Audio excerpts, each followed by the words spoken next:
Our second speaker is Professor Amy Koehlinger, another recent hire to the School of History, Philosophy, and Religion, and the first hire that we made as a school. Amy came to us after a decade-long appointment in the Religious Studies Department at Florida State University, so we stole her away from there, and we're very grateful about that. Her focus is on the religious history in America, with a special focus on Catholicism and the 20th century United States. Her first book, The New Nuns, Racial Justice and Religious Reform in the 1960s, was published by Harvard in 2007 and won the Eric Hoffer Prize in Culture. That book was a reworking of her fine doctoral dissertation, her Yale. More recently, in addition to being co-editor of the Oxford Handbook of American Catholicism, Professor Koehlinger has two book projects afoot: a commissioned work on Franciscans in America, kind of synthetic work, and a book on Catholicism and boxing, which concerns both blood sport, but also broader context, thinking about masculinity and immigration policy, and the efforts of the Catholic Church to bring young men into its fold in early 20th century urban cities in America. She's received a good deal of support for her work, including from the Center for the Study of Religion at Princeton, the Woodrow Wilson Foundation, the Cushwa Center for the Study of American Catholicism at Notre Dame, and the Institute for Advanced Study of Religion at Yale. She'll be speaking today about religious rights and human rights in the Western United States, and especially in Oregon.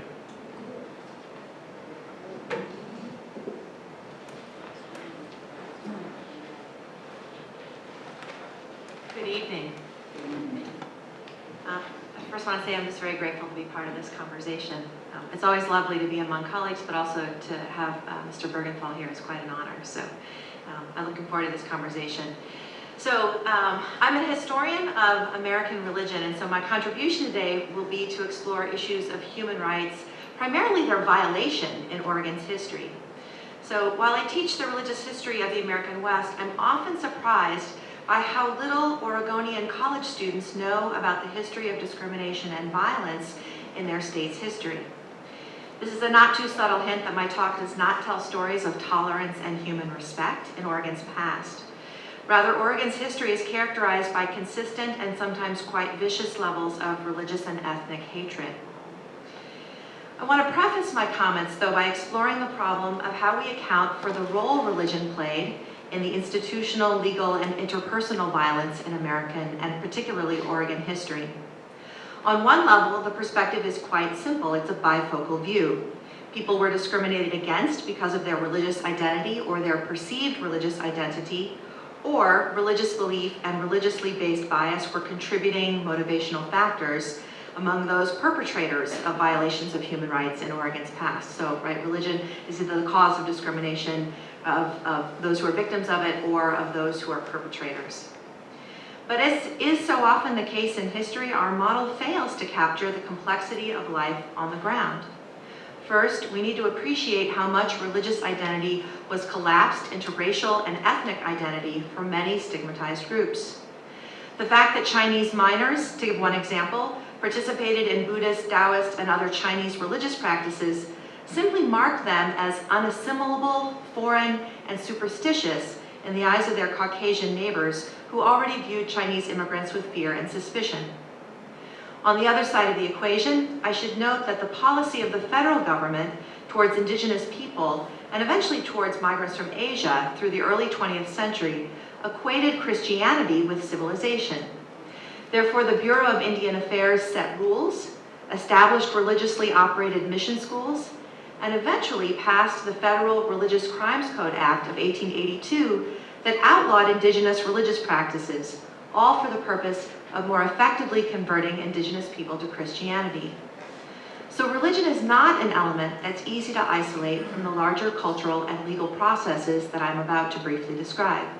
Rather, religion was a contributing factor in multiple complex ways. That said, in my remaining time, I'd like to explore the historical experience of indigenous people, of Chinese immigrants, of African Americans, and Jewish immigrants in Oregon history.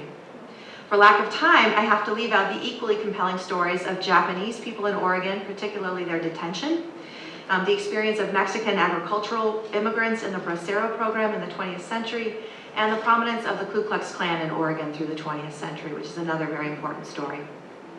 All right, let's start with Indigenous people.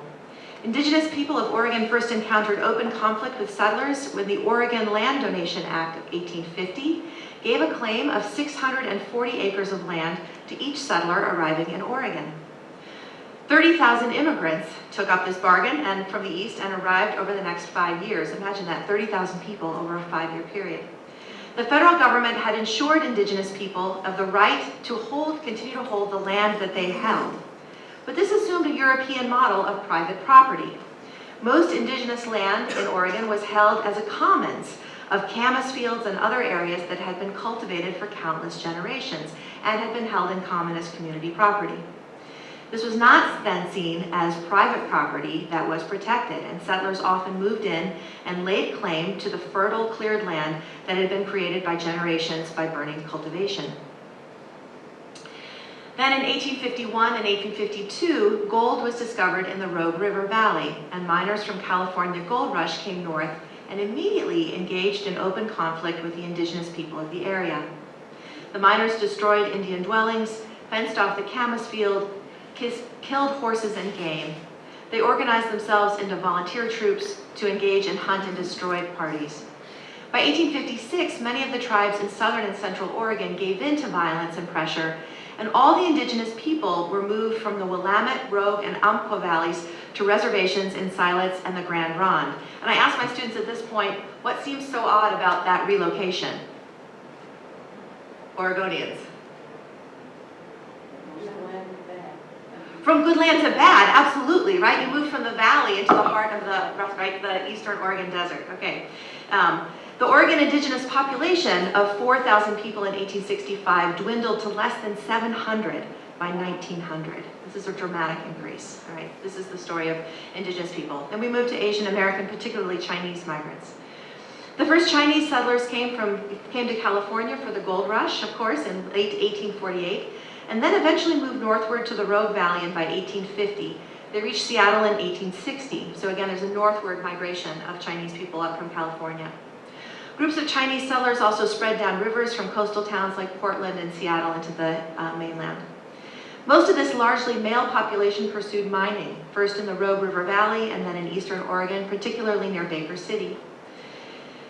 In 1870, 1/2 of all the miners in Idaho were Chinese and were taxed $5 a day for being Chinese.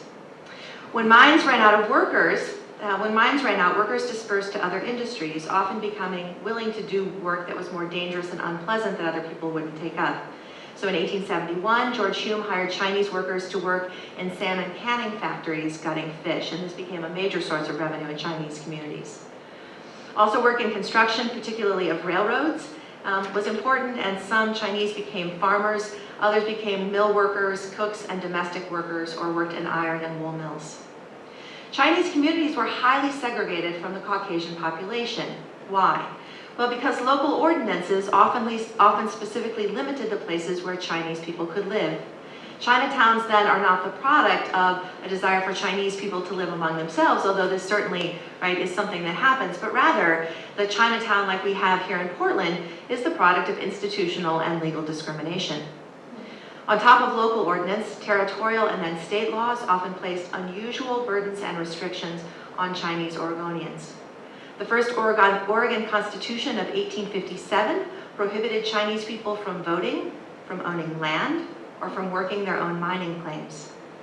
Chinese miners were also taxed heavily in Oregon. The situation for Chinese people in Oregon worsened significantly in 1882 with the passage of the Federal Chinese Exclusion Act, which prohibited most Chinese from immigrating to the US, from becoming citizens, and from working in many professions. There also were high levels of interpersonal or mob violence in Oregon. And the effect was a rapid decline in the number of people of Chinese descent living in Oregon. In 1880, there were 9,510 people of Chinese ancestry in Oregon. 50 years later, by 1920, there were 3,090, less than a third of the original population 50 years earlier.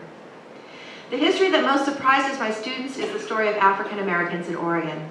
I think many students simply assume that the relatively low population of Black people in Oregon indicates that racial discrimination was never a problem here. In fact, the relative absence of African Americans in Oregon is a reflection of the ugliness of Oregon history on this score. In the 1840s, as soon as the Oregon Trail was formed, poor farmers from Missouri headed to Oregon. Remember, the Oregon Trail left from Independence, Missouri, and Missouri was a slave state, self-consciously so, because it was the only state north of the Mason-Dixon line that was slaveholding. When folks from Missouri came to Oregon, they brought their slaves with them. The first major wagon trail left in 1843. It included 120 wagons, 900 people, and at least 20 slaves. The status of these slaves was still unclear in the territory, and slaves had to wonder and guess at their futures. Most slaveholders simply preferred to tell their slaves that they would be moving and that they would remain slaves in the new location. The men who became the first generation of wagon trains became legal and political leadership of the Oregon Territory as the state grew. And the federal decision to annex the Oregon Territory created heated debate in Congress about whether Oregon would be slave or free.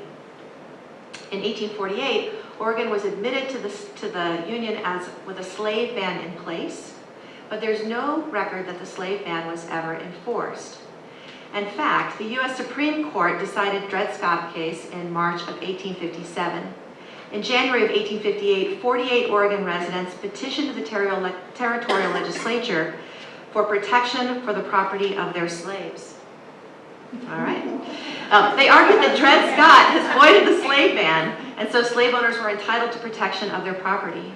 In the speech on the House floor, one petitioner said, "It has been proven that slavery exists in the territory in several countries, and there are some in Benton, Lane, Yamhill, and I know not how many other petitions."